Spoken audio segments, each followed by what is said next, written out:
Welcome to the Fighting on Film podcast, the podcast all about classic and obscure war movies, from the Normandy landings to the days of chivalry and swords. If it's been captured on film, we're going to try and cover it. I'm Robbie of RM Military History. I'm Matthew Moss of Historical Firearms and the Armourer's Bench. Hello, welcome back to Fighting on Film. Now this week we are joined by director and author Tom Petch to talk about his 2013 film, The Patrol, which was the first British feature film to tackle the war in Afghanistan from the British perspective. Tom, it's great to have you here. Welcome to the show. Yeah, great to be on the show. I'm a big fan of the show. I really enjoy it. Yeah. Oh, it's brilliant. Thank you. And, again, thanks for coming on to talk about your film, because as it is very rare to talk about a director about their movie. And before we go on, if you haven't seen this film, folks, it's available on Amazon Prime. You can buy it on DVD, Blu-ray, and it's really worth your time.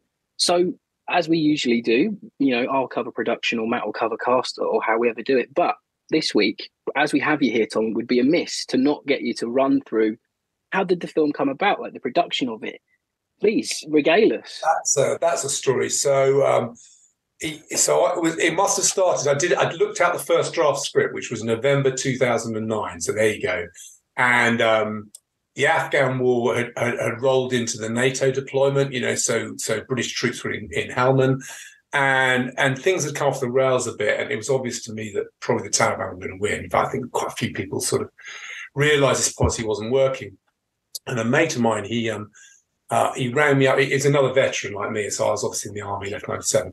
And he rang me up after a bit of a sleepless night. Said, "Tom, we've got to do something. We've got to buy these guys helicopters, because a lot of the casualties were coming about because they're moving by roads, and the Taliban could target people using IEDs." And I just sat thinking, helicopters, like how are you going to start a charity doing helicopters? I think this is before Help the Heroes had come in, which was, that whole charity initiative came around, and that was actually a bit of a sticking plaster because it didn't really solve what was going on the ground. But anyway, so I went away, thought about it, thought, you know what, I'm in the film industry. I've been in the film industry in 97. I've made some films myself. They were short films and TV commercials. I thought I could write a script. And I'd actually, by that stage, I think I'd sold 2 scripts, neither of which got made. And I thought, I'm going to sit down and write it. And I sat down and write it. And obviously, with my sort of producer head on, when I was writing, I thought, we're probably not going to have a lot of money here. This is going to be a low budget thing. So I sort of wrote with that in mind. And I could mention a couple of things. Battle of Algiers, which is a film I love, which is a black and white war movie. Yeah. Absolutely love that. There was actually more. There was a play and a film called The Long, the Short, and the Tall. So the idea you just get a really small unit, really simple story, and try and portray some of the truth. Obviously, it's not a true story; it's a fictional unit, fictional deployment, all of that. But try and portray some of the truth of what it is to be in those situations. And then fast forward to the following year, I ran it past quite a few people, I think including the BBC, who went on to do Our Girl, which was their take on the Afghan war. And nobody picked it up. I mean, I think at some point somebody said, "Tom, it's an anti-war movie about Afghanistan." In this moment, nobody's going to take a punt on that. And I then thought, well, I've got production coming, we could do it ourselves, and that's basically what we did. Went into production, shot it in 3 weeks. The crew came with me. I think they figured, Tom's going to the desert 3 weeks. I said, look, we're going to the desert 3 weeks for shoot a movie. I promise you're not going to get paid. You might get paid if we make some money at the end. We never did. But anyway, they call it deferment in the independent, which is the never of filmmaking. So, we went out in the desert. I mean, one of the actual amazing things about production is I'd started in the film industry as a location manager. And to really pull it off in Morocco, what we needed was somewhere we could base ourselves in the desert and shoot at the same time. And I through a friend of mine who did big movies, like he did all the Star Wars and stuff and the big, epic sandals movies out there. He put me in touch with a guy called James Cutting, who sadly died recently. He was a fixer based out of America. She said, "What are you after?" I said, "Ideally an oasis with some accommodation and a ruined village." He said, "There's a place I remember like that out in the desert, me and him and the woman who became my wife, we drove out to the desert looking for this place. She actually spotted it from the back of the Jeep because we were looking the wrong way. So is it that down that valley?" And what it was a Frenchman had started an eco lodge out there in an extra Berber settlement. And the Berbers had been, Moroccan history, a bit complicated, but anyway, they'd been moved on. And that's what the compound was and everything in the movie. It was, right. And when we brought a couple of Afghan vets out, they went, "Bloody hell, this looks like Afghanistan." And we shot in August. Ramadan, because it was closed. It was closed except one guest who was really weird. When we arrived, Prince was there in the Eco Lodge with his right. band. And one of his real experiences arriving there to start the filming, I was going to run in the desert, and I ran past Prince and a woman on a camel in the desert. Or the artist Wow. Prince. So that's kind of how we got off the ground. What else can I talk about production? Can I ask me some questions? Because I don't know what I've done there. So what you said about budget, like what I couldn't find anything online about a budget. Like what money were you playing with to get the film we had made? cash $250,000, which is nothing for making a film. I mean, we had one investor who got behind us and stuck with us. Is a really great guy. Who I don't know how, from that working thing I found him. I put my own money into it. I used that thing, don't do this at home, people, but I did that thing they did in Clark. You know the movie Clerks, where they roll one credit card onto another? So I ran up one credit, I maxed it out, ran out. Sorry, Barclays and all the rest of you, but that's what I did. And then eventually I ended up with a Saturday credit card. That's how we got the helicopter out there.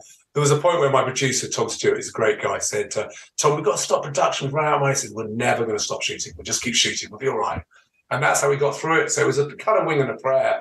And there were people I got to shout out to, like on site, who I'd done a lot of post production with. They came on board to finish here. My long suffering and best mate Luke Devil, who was the editor, who has stuck with me through thick and thin, because it took us a long time to finish it.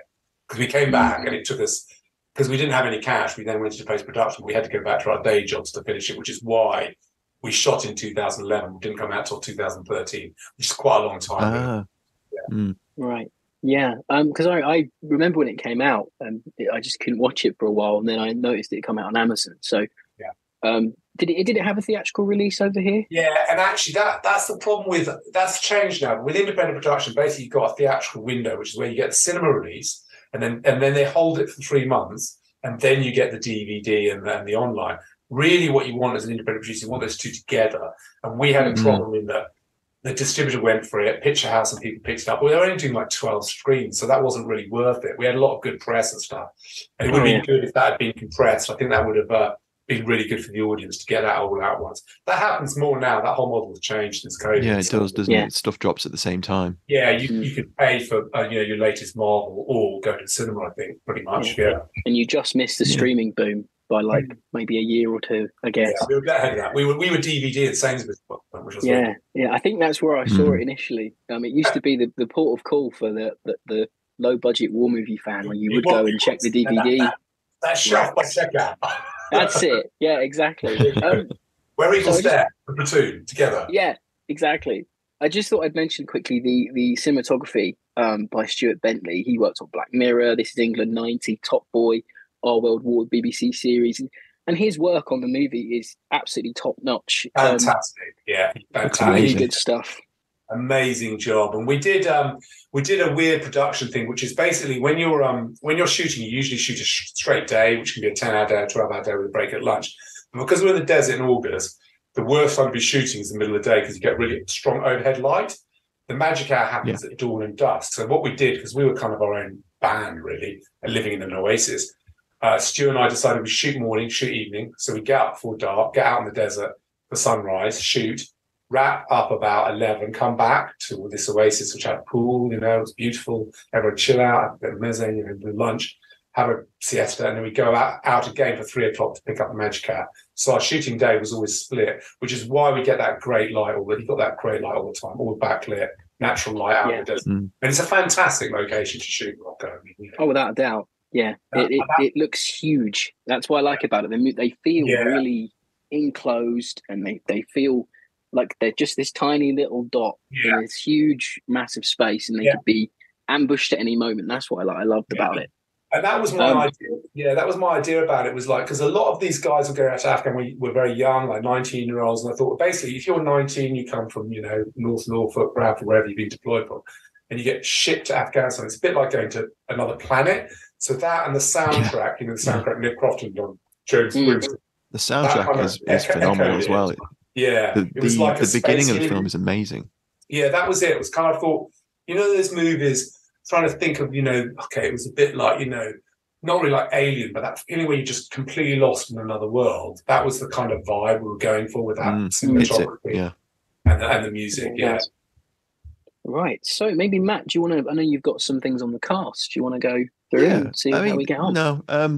I think what I'd like to ask Tom next is, obviously we talked a bit about production there, but how did you get into filmmaking? I mean, obviously you're in the army and you got out in '97. So, I mean, what made you want to get into filmmaking when you came out of the army? And what's the background of when you were in the army that sort of fed into this film and the experience? I think so. When I was in the army, the only film experience I had this really weird film experience in the army. They have in the army a film unit sort of set. Well, they have BFCS. They have their own broadcaster, and I was working as what's called an aide de camp. It was just after the Gulf War to the commander of British Forces Cyprus. He said, "I want a Christmas film, Tom, Christmas film." And he'd written a script, which is basically him talking to camera, saying how hard it was that we couldn't go home for Christmas and what a good job everyone's doing. And he wanted me to put pictures to it. And he said, look, I'm going to get you a crew from Nicosia, which was a Cypriot film crew, sound recorders, cameraman.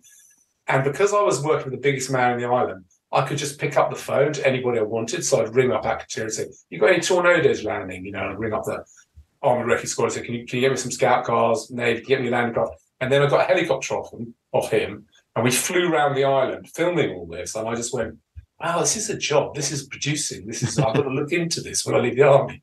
And that was the sort of first, because nobody at school had told me there was something called filmmaking. Like, that was it. And I just thought, I'm going to look into it. And then when I left the army, I thought, oh, well, I asked around. Nobody really moved from the military into the film in my generation. Now there are tons. There are tons of people who've crossed over. And obviously you've probably spoken to some guys.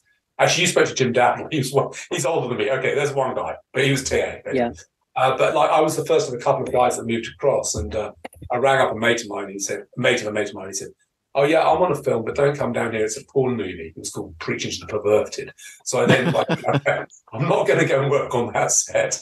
And he gave me another number, which was a guy in Soho. And like you do, I walked into Soho, walked into an office, went up the steps, and there was a guy called Peter Scott, again now sadly died. And that was the back end of the world when people like Ridley Scott, Alan Parker were just still making TV commercials. I was on the back end of that world, So big budget. Film industry wasn't so great. This was '97, but we had a lot of big TV shoots, and that's what I got into. I started working on those. That was my first. Right. Well, in terms of cast, a cast can make or break a film. So, of course, a lot of the guys that you work with on the film are, I suppose, what you would call character actors. And what you would probably, when I was watching it, I thought to myself, these guys are probably a really good analog for all the character actors we saw in those classic 50s and 60s British war movies, where they're not huge roles. They're jobbing actors. They've done lots of work, but they're super good at what they're doing, and they bring a lot to each role. And that was the feel I got for this. So, when you were putting that cast together, what were you looking for, and how did it all come together? Yeah, it was age was the first thing, really, because I wanted to, you can go, and that happens with stunt casting when you're going Brad Pitt, the rest of it, you're going older than the real guys. But I thought, no, we're going to go after the youngest. I think. I think the youngest guy was 19, I think we had. So it was really young. So the appropriate age. So we put out this casting brief. And then we just did a really heavy casting. Jeremy Zimmerman did it, good casting director who I've known for a few years, got loads of people in, went through it. And actually we cast someone, I can't remember his name, to play Smudge. And then he dropped out. He got cold feet on the project. And that's when we got Nav, who actually I thought was brilliant. He just stepped up. Without a doubt. Yeah. And he's that kind of, I could see, because all these characters were basically supposed to be characters I kind of know of, or they're kind of like tropes, cliché from the military, So the Nav characters, like the backroom lawyer, and mates of mine who'd been in the army, they went, yeah, I recognise that guy. There's always one of those. Actually, there was one in Long and the Short and the Tall, that's a similar character. The one who always questions everything. Yeah, regardless. I forget the character's name, but he's exactly the same thing. Yeah. And then Ben Wrighton obviously played the officer. I was kind of looking someone, I hate to say this, kind of looking someone who's a bit like me, kind of a bit young, like someone who's like a bit like, I know he was more, I hope Ben doesn't get excited. He was more like, he was actually posher, I think, more rugby than me. Like we looked at so definitely be kind of infantry officer material. And that was it, because I knew the characters well in my own head, in terms of what the real ones would look like. So that was the thing, just going through the casting. And Jeremy just got a load of people in, went through 3 or 4 castings and got those guys. Yeah, it was great. Yeah. I really like the multinational, multiculturalness of the men, because that's much more of an accurate representation of the British Army now. I really appreciated that, and having Nav coming from a his background. I'm not sure if he's Muslim or if he's Sikh or what his British background Asian is. London British sort of Asian, background, yeah, isn't that's it? what I meant. Yeah, it really. It's just those sorts of areas, the working class areas where people genuinely are recruited from or join up from. It felt really true, and that's just something that it's like it echoes like Nine Men. If you've seen it, or if you've listened to our episode on it, that little cross section of chaps feels very England 1940. Yeah. Like the men folk. This feels very 2006 makeup of Britain. I think that's a really strong element of it, but you didn't do what other movies might have done, which is really put it up forward. It's just there, it's just a thing. That's what I think really is good about the casting. It's there. No, but I didn't overplay it. And also the other thing about that we didn't really go down that route is my day, a lot of Commonwealth soldiers came through, so a lot of Fijians, people like that. So you'd had like people like Nav or maybe West Indian background, like Nicky Bevaney, who plays a sergeant. But I think if you go back a bit, the war movies are portraying the reality, which was you'd have white units, and then you'd have an Indian battalion, and the Indian battalion was completely Indian. So if you watch 1970, they mixed it up, and suddenly you got a guy in a turban in a Sikh in the middle of a truck with a bunch of guys, and they're in the wrong unit because that the Sikhs were in a separate unit. That's how it all worked back then. But I just tried to represent what I'd experienced myself. I didn't, and actually the guy we had first in for casting for Nav's role was a white guy, so he was a working class. So I was like, whatever way it comes. Yeah. But I did like Nicky Bevaney for the sergeant because I thought, kind of historically, I thought if you were like from West Indian background, being put in that position where this is your life, do you know what I mean? I don't know if that came across in the film, but there's a real this is your life. He does talk about that. This is the thing you've really built up to, and now spoiler, now you're gonna have it trashed. It's like that was kind of a bit of a motivator for that character. Yeah. I like how their outlook on things is challenged, but not through themselves. Through the plot and what's going on around them. I really enjoyed that. So maybe we should move on to the alley tally like we do.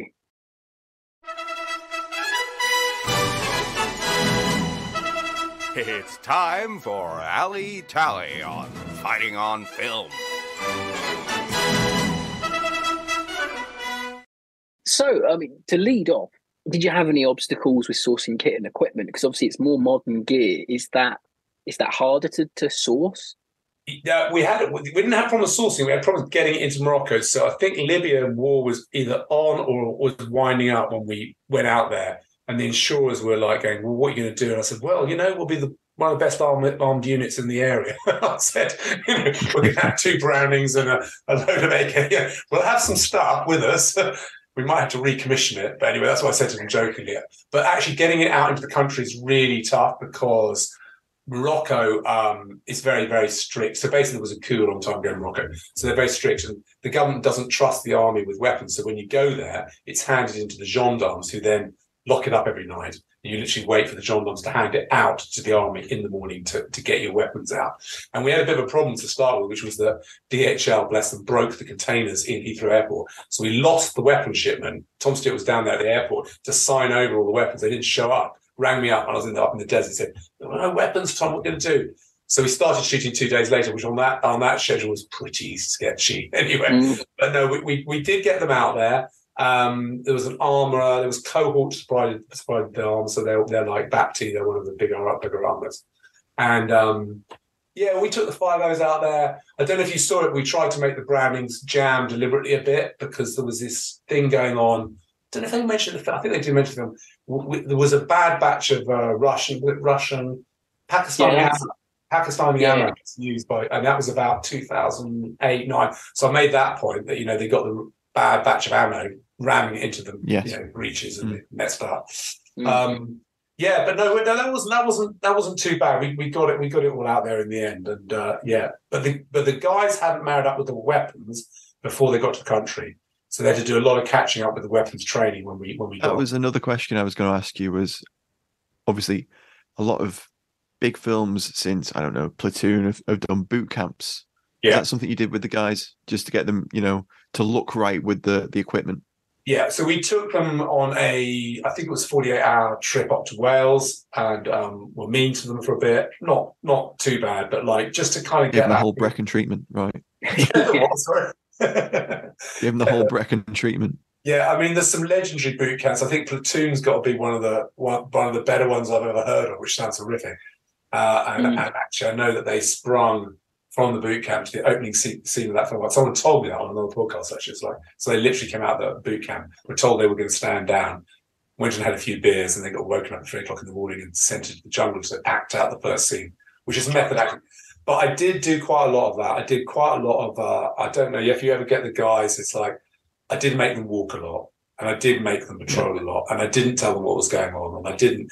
And there was this big thing about accommodation, which was the Oasis was sort of a beautiful oasis, and one side there was like a couple of huts, and the other side was like a proper eco village.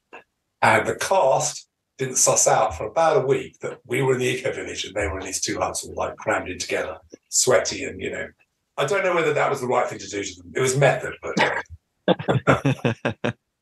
You mentioned earlier that you broke for lunch. Yeah. Was it hard to get the guys back into the mindset of being in Afghanistan when you came back for that second session of shooting per day?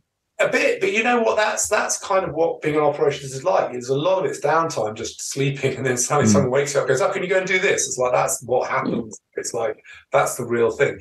But yeah, performance-wise, they just got into a really good groove. I felt like, because the thing about actors, and they were all really young and really enthusiastic, they practiced their weapons drills. They had a competition about weapons drills when they were in camp. They'd be stripping the weapons down. They got faster, I shouldn't say this, but they did get faster than the veterans who were with us. They had competitions for money. And there was a point, and I shot it actually. They were up on a hill doing something. I said, "Stu, let's turn over." They're walking over that hill looking actually like you can believe that is a real unit. And that wasn't directed. They just went up there and started doing all the drills, the right step, because we tried to get them to the right separation. Because one thing that's always been on war movies, everyone's always really bunched up, like that, and you just wouldn't be like that. So I made them spread out and try and do something approaching drills. Yeah, I love all that sort of desert DPM look. You've got the chest rigs, the SA-80s with the one's got a UGL on it. I really like that. But one thing that I think stands out for me in the alley tally this week, it's just the amount of SA-80 bashing that goes on in this movie. It's absolutely incredible. And I've written down one of my favourite exchanges where he goes, he's moaning about the SA-80 and the lieutenant pipes up from one of the Wemmicks in just out of shot. He goes, "Actually, the A2 is an improved weapon." And Smudge goes, "Well, if it's so significantly improved weapon. Significantly improved. And Smudge goes, "Well, if it's so good, name me any other army that uses it." And that I just chuckle every time I hear that, because me and Matt, we chat often about the SA-80 and its tumultuous period of service. We think, well, no one actually does use this weapon other than the British Army. Jamaican Defence Force. Jamaican Defence. That's such a funny line. Yeah, Matt's the Bolivians. Bolivians, yeah. Must be a few long around the place. Yeah. Now. Does that come from your experience of using the weapon, or where's that come from? It's just not the best weapon, is it? Give me anything. Give me personally anything else. I mean, go through this. I started out. I'm old enough to start out with SLR. That was all right. That was a bit of an elephant gun, but you could stop an elephant with that. I like things like the Bren gun. I remember the Bren gun when I was a cadet. I had a Bren gun. That was a bloody good weapon. And then Browning's a good weapon. M16 is a great weapon. But the S80, I just remember being issued it, and people used to run into trees, and then they had, because the magazine releases on the outside, simple things that you wouldn't. Yeah, magazine releases on the outside. You run into a tree, your magazine drips off. That's the last thing you're going to want. It's like, Anyway, it's a design. Yeah. You guys probably know more about its history. Right? It's just funny because you hear a lot of that time where people were complaining about the equipment they had. I remember it being in the news. Yeah. I remember a big Guardian editorial piece about it. Yeah, about it. Yeah. I remember a guy I was in Sabre Sales, if you remember that big military shop in Portsmouth, and there was a guy serving in there, probably about 2009, 2010, and he was like, "Oh, I'm buying extra magazine pouches and extra water bottles because I did my first tour and I had one, like I had enough for like one water bottle and stuff like that." And he was saying how interesting it was, and I think I for him to be so brazen about that at the time is quite telling, but. I kind of like the moaningness of it. It's very accurate. That's what it is. And also, everyone got. So I remember there was that big shop down East London, Silverman's. Do you remember Silverman's? Yeah, so still going. Boots, Like, if you want a pair of boots, you went to Silverman's because that was the only place you get a pair of boots that actually wouldn't wear out, fall apart on, And also before Gore-Tex was issued, that was my day. We didn't have Gore-Tex. You could get Gore-Tex, Civi Gore-Tex, and they did it in camouflage. That's what we went to buy, because everything issued to you was not terribly good as it was. Yeah. So where did you get the Wemmixes from? Were they in country? Did you have to ship them in? No, but they got left there. They never made it out. They never made it. I want to know what's happened to them, actually. Last time I saw them, they were sitting in Marrakesh airport. I went there on holiday, and they broke down, and we couldn't get them out. They were on a carnet. So then basically they got signed over to customs, and they just sat there, and then they were gone. So someone out there's, probably a surf company is operating them as a perhaps they're in a museum. No, we shipped them. I drove and then shipped them. The guys, one of the guys had been in I think it was the Royal Electrical Mechanical Engineers, one of them, and they teamed up, two of them, and they brought them out with a load of kit. They brought out a load of surplus kit, so the uniforms, spare uniforms, all that. They went out via Spain. You can imagine that camouflage vehicles. So did you buy them off the surplus market for the film? Is that what you did? He owned them, and we rented them off him, and so they owned the deal. Paid him. Because they look the business, they look really good. They look perfect. He welded them up. Yeah, they're just long wheelbase Land Rover. He welded them up. They look spectacular. And obviously, you actually got the mounts for the Brownings and stuff because they needed that. And they look great. No, they really do. It reminded me a lot of certain sections of the movie when they're driving around in them and they're engaging at these incredibly long distances and you can't see what they're hitting. Reminded me of I'm not sure if you've seen it, but it's a Sky documentary from about 2007 called Pathfinders. And it really, really reminded me of that. I think it was the first big documentary that showed. It was the Jackal had just come out, and it was about these guys using the Jackal. Yeah. And it really reminded me of that. Just the engagement distances, the guys just firing blindly at anything if they're getting any contact back. It's just a really, really strong element of the movie for me. It was something that I thought, because if you think about so the range of the Browning is 1/800 or something. It's like the engagement ranges are long. You don't want to get too close if you can help it. No, of course not. And then also the other thing is this thing where it's that war movie cliche where they see the enemy creeping up. When you're in contact, and nobody sees anything. All you hear is, and if it's in a built-up area, you just hear the echoes. So I wanted to portray that kind of chaos of. And I got criticised. I remember people asking me in QA, why can't I see the enemies? Well, you won't. That's it. Unless something jumps out right in front of you, you're not going to see them. That's not going to be the thing. Well, for me, that's one of the stronger elements of the movie. Sorry, just quickly, it's one for me one of the stronger elements of the movie that you don't see the enemy. Like everything I've seen or read about Afghanistan or had friends that were out there, they were like, well, we'd get engaged at whatever distance and we call in fast air. We wouldn't try and sacrifice ourselves if we could help it. Yeah. Then you see those guys who are unarmed, the twitchers on the bikes and stuff. You see the people are spotters who are they're unarmed, so you can't do anything about them because the rules of engagement with that is you can't deal with those in any way. Yeah, but that's why I like the movie though. It feels true in its representation. Yeah, what were you saying? Sorry, it's fiction, but it's true. Yeah. Yeah, of course. Go on, Matt. Sorry, I interrupted you, Matt. I was just going to say it's that whole unseen enemy, technique of it, you can't see the enemy. It's a strong filmmaking tool as well as being true to reality. Yeah, it works really well because the guys are engaging, but you can't see anyone firing back. What I really did like in terms of authenticity was that crack of incoming fire over them, which a lot of films completely don't do because they have no idea of that's what a bullet coming towards you sounds like. Yeah, so we tried recording it for real, putting bullets over a mic, and it topped out flatline. So then we used a whip, and we smacked it into a table several times, and that gave us the crack. Because that's what the thing is, if you've never been shot at, you don't know that sound. So then you make these other sounds, which are and no, it's a crack. The crack is what you hear. So I really wanted to try and when we put it in the cinema, we took some veterans, put them in the cinema, and we put them in a big Dolby 7 speaker surround, and that went around the cinema at the back, and they went, oh, you could see that way. We did work at that actually, that sound effect. The sound is another. I think it really adds to it. It really does. I really liked the little splicing of the Apache gun camera that takes out the other Wimmick.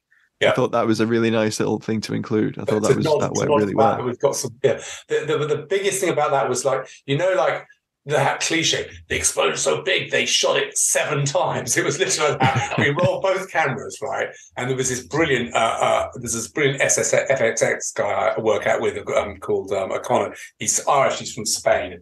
Irish explosives expert. There you go. Anyway, he's amazing. Worked with the locals, and our explosive wasn't really apparently very good. It was quite like low grade, and he just spent the day prepping that shot with like little, water bottles, plastic water bottles, cutting the lids off them, inverting. And they dug it all in. We knew pretty much we had enough exposed to get one good hit. And he said, "Where do you want to shoot it?" And I went, "We're going to do it over the shoulder from above, like that." And we covered it as well from the side with the camera hitting the wall. But to do your main shot over the shoulder, then go, have I made a terrible mistake? Should we have just locked it off really close and just made sure we catch it? But it worked really well. I loved it, and I thought that actually, from my like directing point of view, was one of my happy moments in the film. Yeah, that it came on. Yeah. No, it was great. It looks fantastic. The whole ambush sequence is really good. Really good. Yeah, being hit with the IED as well. It just out of the blue. You're not expecting it. Again, like fiction but true. Really like that. Really think it's strong. So talking about strong things in the movie, maybe we should move on to favourite scenes. Hello there, sorry to interrupt. I wanted to let you know that you can now join our supporting cast over on Patreon. As thanks for your support, you'll be able to help us pick films, submit questions for guests, have first pick on brand new and exclusive merch, and much more. Thank you for your support. Now back to the show. Matt, do you want to start? Sure. I mean, as I said there, that the ambush sequence is really good. But what obviously stands out for me was a lot of the interpersonal scenes, and I really loved about the film all of the frictions between the guys and the various different layers of it. So you've got the class element of the squaddies, the working class guy, and the Ruperts, the officers. And then you've also got the intermix of units. So you've got a TA guy, you've got a Royal Marine Commando who is sort of been attached to them because he missed his unit's tour, and you get all these interesting interpersonal sort of frictions and clashes. And initially they're just banter, but as the 2-day patrol goes into a 2-week patrol, everything gets more serious, everyone's more tense, and everyone's jarring off one another. And I loved some of the dialogue you had in there, but just picking a few lines out when I was watching it earlier.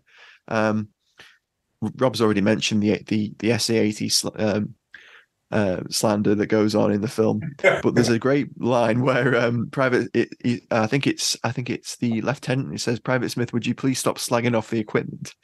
It's just such a nice little line. And there's the bit where they talk about borrowing some 50 caliber ammunition off the ANA, the Afghan National Army, and he says, "Now we're borrowing ammo off people we came here to save," essentially. Yeah. There's these little lines that I really liked out of the script, and I a lot of that reminds me of those older British war movies where a lot happens in the dialogue. It's not always action.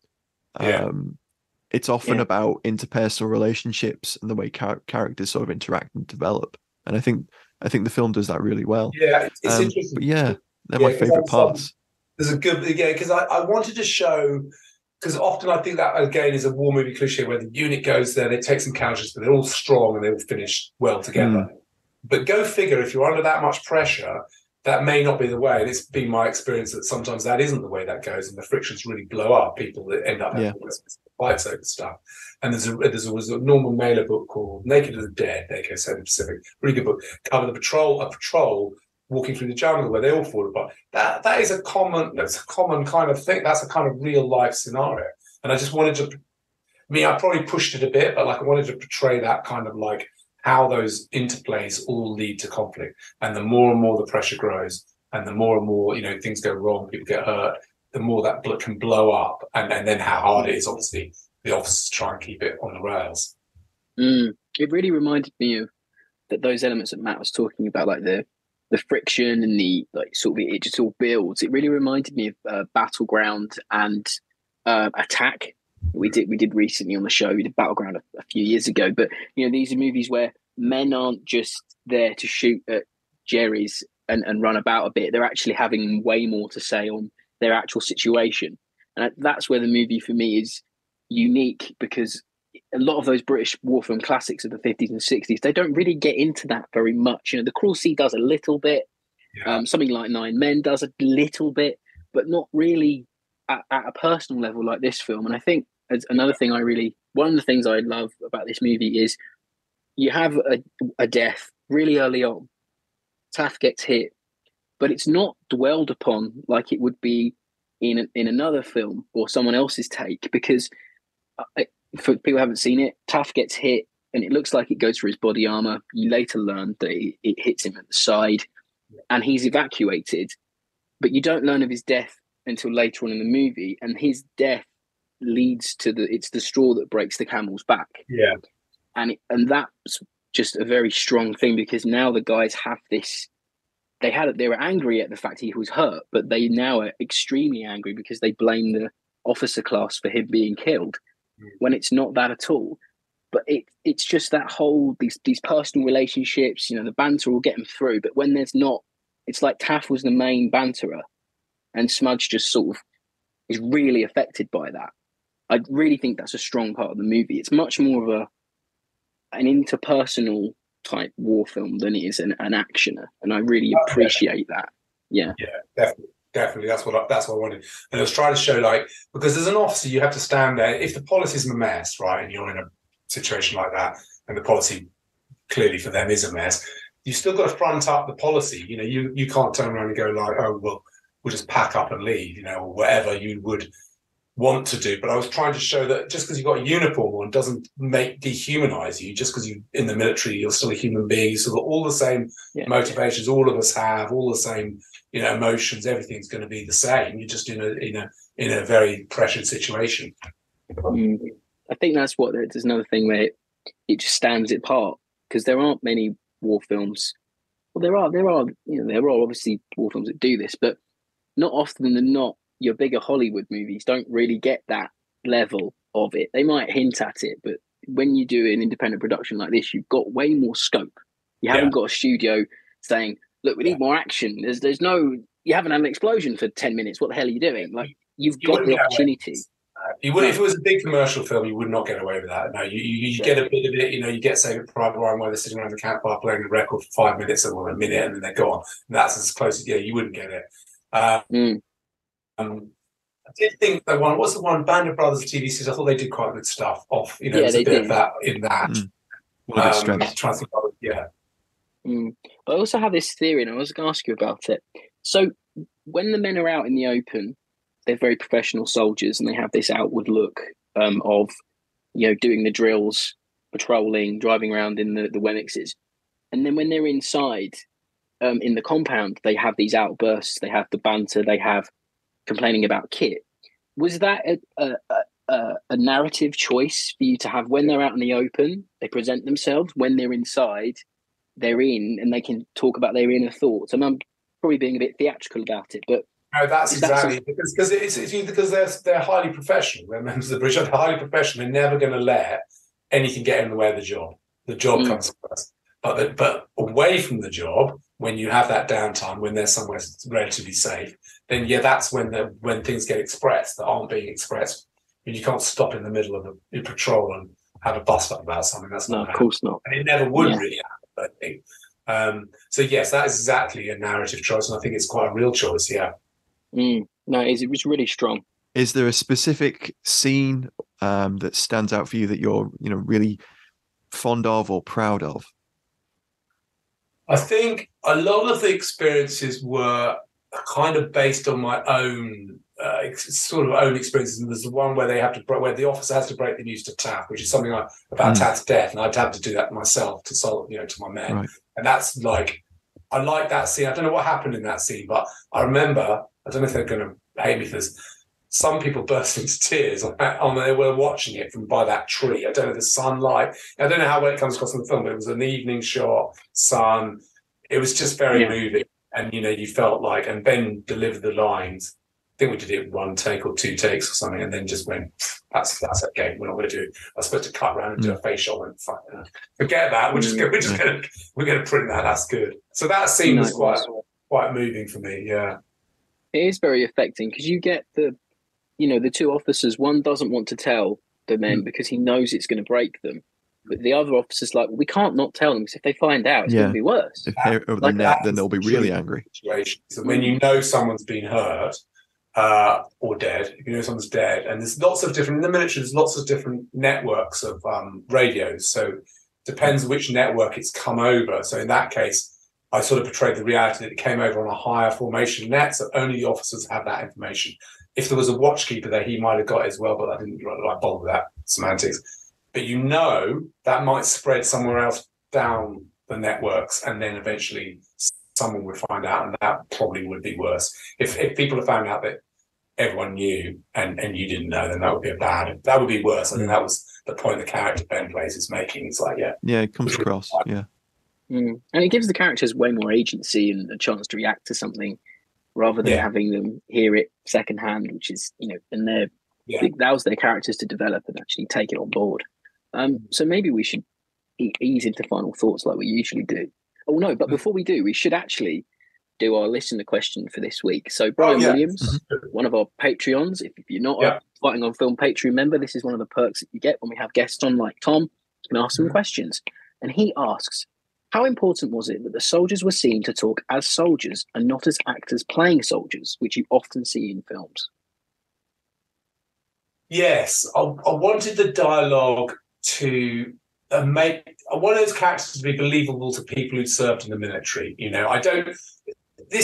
What I think about this film is that it's not accurate in terms of like any. I think if you've been an Afghan vet, you look at it, and go, "Oh, there's all sorts of things wrong with this film." There are loads. It's not because it's fiction, but I wanted people who served in the military to recognise those characters, like I say, the NAV, and for them to talk. And again, probably wouldn't have got away with so much of it on a bigger production. Like sometimes Stu, my DOP, generally go, "What are they talking about now?" I said, "Never mind, Stu. It'll come out in the wash. People either like understand roughly what they're saying, but maybe the emotion will come out or whatever." Because I wanted them to speak in the language they would have spoken in, and also it's sometimes quite rude. It's kind of like on the nose. That's how it is. That's how people talk in the military. And I like the fact that the officers use a lot more jargon than the men do.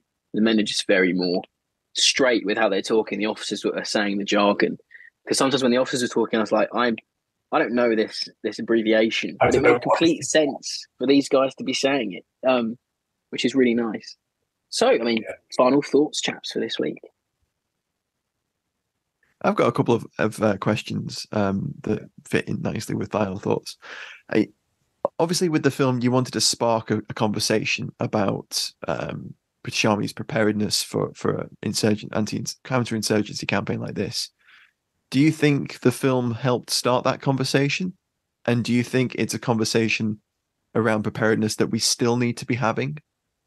Yeah, that's a really good question. I think I would be very arrogant to say this sparked the conversation.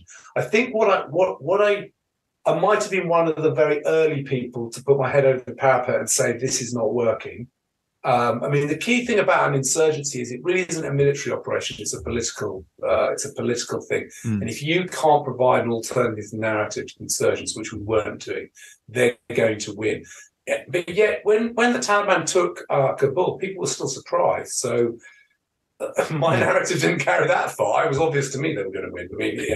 I don't know. And then the bit about preparedness, the army is very small now. We've just given quite a large amount of our armoured fleet to Ukraine, there is a thing there where we as a country do need, if you're going to have a military and you're going to send them places, you need to spend the money. You do. There's no question about it. If they have to make do with stuff that doesn't work or, equipment second rate, that's just not fair on them. I've always felt that, I do think that. I think there is a conversation now to have. This is a very political topic about what exactly we want our military to do, because you've got to pay for them to do things. You've got to pay for their equipment if you want them to go places and do things, or not, but then don't expect them to be able to do stuff. Yeah, give them the tools. That old quote. My other question. My other question was: have you had any feedback from veterans of Afghanistan, and what do they think about the film, and do they think it's an accurate representation, that sort of thing? Yeah, I think the feedback I got was a lot of it was negative. A lot of it was negative. Honestly, I did a screening to veterans. A lot of them recognised the problem, but like I was in other campaigns, and the trouble with coming out of a campaign is you don't really want someone to tell you that that was a waste of time. That's not what you want. It's not what I'm saying. That's kind of course. Not what I'm saying, but you know what I mean. And that's a tough call for anyone. You know, people lost their limbs, people lost their lives. You know, it's a tragedy, and no lives wasted. I mean, I'm not saying they wasted their lives. It's just that is a really tough thing to take on board, and a lot of people are still living with that pain. You know. I think that's why that conversation for us in Britain was hard to have, because we never got, like, if you take something like the Vietnam War, there was a crossroads where that became massively publicly unpopular. But we never did that, because in Britain, I think we very much support our armed forces. You know, we've got a good ethos in this country. But just because you're supporting the armed forces does not mean you have to support the government policy. But those two things were intertwined in Afghanistan, and nobody was able to the media were not able to get themselves across that Rubicon and separate the two issues. So, but then I had other veterans who went, bloody hell, that was accurate. So, you know, I don't know. It also depends on the experience. I suppose another thing with Afghanistan, another thing with Afghanistan is it was such a long conflict. Exactly. Everyone's experience of it evolved. So people that were there in 2006 did not have the same experience as people that were in 2011, 2012, 2019. Exactly. And if you take the patrol and you think, I wrote that in 2009, so those patrols, that's representing 2008 or right at the beginning. It's really ancient history by the time you get to the end of the conflict. The kit they were using at the end and the kit they're using is completely different, you know, even everything. Yeah. So, Yeah, 100%. There's a DPMs out. You've got the A2 SAATs have got the urgent operation requirement with the nice new fore ends and various bits of kit have been added, and they're in jackals rather than snatches and stuff. I really enjoy this movie. First time I watched it was a couple of years ago. I think it was just as we started doing final film, and me and Matt would go off and scurry away on the internet looking for, like, you know, independent, rare, obscure war films. And this popped up and I watched it and I was like, Matt, we have to do this. We must do this movie. It's such an interesting film. Yeah. And it's in that mold of really strong British films that say a lot more than just what is on screen. You know, your dialogue's very enriching. You've got a great cast who've gone on to do some, you know, very good things. You know, you yourself, you're coming off of being in the army. You're using your own experience, things like that. There aren't many films like this, is what I'm trying to say. And I just really think it's fantastic. And I would implore anyone who hasn't seen it to go and see it. You know, there's conflict between NCOs and men, the minimal soundtrack, but when the soundtrack comes in, it's really moody. You know, the whole thing about being inside and outside, the just everything about it, as Matt would say, the mise en scène is fantastic. There's something here. Yeah. And I really do think it's a triumph. I think should be very, very proud of it. I love the way that you approached it with the vignettes of various different experiences within the patrol, and then you had that overarching conversation between the captain and the judge advocate, which I believe was played by yourself. Played by me. I voiced it, and then we never did. Well, it works really well. Well, I really like. We made that. And that's another strong thing about the movie. There is that little overarching thing about the post part of it, and I wonder, should there have been a scene at the end where it shows him talking to him? And I was like, no, I actually like the fact it just ends with them leaving. I think that's nice. That's all you need. Also, someone said, like, was I interrogating my own movie? Like, it's really existential. I'm talking to one of the cast. Where have we gone here? Like, it's very good. I like it. So my final question really would be, do you have any plans for a follow-up movie? Is there anything in the works? I do actually. We went into lockdown. I don't know if you know, I'm going to advertise my book. Can I advertise my book on the podcast? Of course, I was just about to mention your book, but of course you can. Anyway, so we went into lockdown. So basically what happened was I had another project on the pipeline about the Battle of Mirbat. Do you know anything about that? Oh, yeah. Oh, yeah. Amazing. Oh, yes, that would be a good film, wouldn't it? That would be a good film. Episodes where we've talked about what would make a great war movie, and Mirbat always comes up. Yeah, so we got quite a long way down the road with that. We were actually at the Berlin Film Festival, February 2020, when everyone started going, I don't feel very well, I've got a bit of a chest infection. And I went, I'll probably get over it. No. So that kiboshed that particular production. And we And I'm actually getting it fired back up. So hopefully, next couple of years, that will be the thing, and that will come out, and that will be fantastic. Yeah. And it'll be, it's the same sort of territory. It's very much a boiler room story, kind of small unit, which is what I do, isn't it? Small unit stuck in the middle. If you need any extras, just in the background firing SLRs, me and Matt. You come out to a special. We're bound to shoot and walk. Come out to a special. I'd love to. Still set, and you can go and look at the kit. Hueys and there'll be Brownings in it. Browning 5.0s, always. That'd be fantastic. So yeah, I thought talking about your recent book, Speed, Aggression, Surprise: The Untold Story of the SAS. Yeah. Is there anything? I mean, that book's been amazingly well received. Have you got any plans of turning that into something? I know Rogue Heroes has come out. Rogue Heroes kind of done it, haven't they? So I was writing that, the definitive account of the origins of the SS, and then I found out that Kudos and BBC were making it. I went, right, okay. So that's going to be like a bigger budget. But actually, to be honest, when it's come out, I'm quite relieved because they didn't cover Dudley Clark. So my main character, if you've read it, is like Dudley Clark. At least half the book covers. Yeah, he's fascinating. The Dominic West character in the thing, who I think slightly steals the show of the whole Rogue Heroes, because he just knocks it out of the park, doesn't he? It's slightly. And the true thing is, Dudley Clark was a kind of Machiavellian cross-dresser, this very maverick army officer in his 40s who, but he created the Commandos, the US Rangers, SAS, CIA. You could probably credit him with that because he spoke to, Wild Bill Donovan, who was the American attaché when he came to Cairo. So, I think there's a thing there. To be honest, the book's done. The book came out of COVID because I couldn't do any filming, so I wrote a book. I said to my wife, it's timing to write a book. It's now. I wrote it, so I've done it. But yeah, I think there might be something there. I don't know what it would be. I don't know. I mean, it would be the Dominic West character. I think you'd do it from that point of view. His character would make a fantastic series of its own, definitely. Yeah, because it's almost got like a feel. Those old films. There's a scene. Spoiler alert for my book. There's a scene where he goes to Norway in a bloody old Clipper airliner. And they chuck him out in the fjord in a blown-up rubber dinghy, and then they leave him there. And it's almost like, this very old, this feels like a 50s war movie where you go, what is going on? This is nuts. This can't be a true story. Like, how is this happening? Like something like I Was Monty's Double or something like that. I Was Monty's Double was his story. He cast the character. That was his idea. It's his idea. He watched what film is it? Is it Two Something's Past Cairo? Foxhole in Cairo, one of those ones. Might either be Foxhole. I don't think it's Foxhole. It's one of those ones. He was sitting in a cinema in Italy, and he saw this guy walk on playing a Royal Tanks officer and went, that guy looks like Montgomery. And he made a note of it. And he thought, when the Normandy lands, he said, we could fake that guy. And the saddest thing about Clark, he never got to write his own story. So all this stuff came out. Operation Mincemeat, which was he had a bigger plan than that. These are all his stories, he never got to do it himself because he was bound by the official secrets. So yeah, definitely something there. Wow. Something there. Brilliant.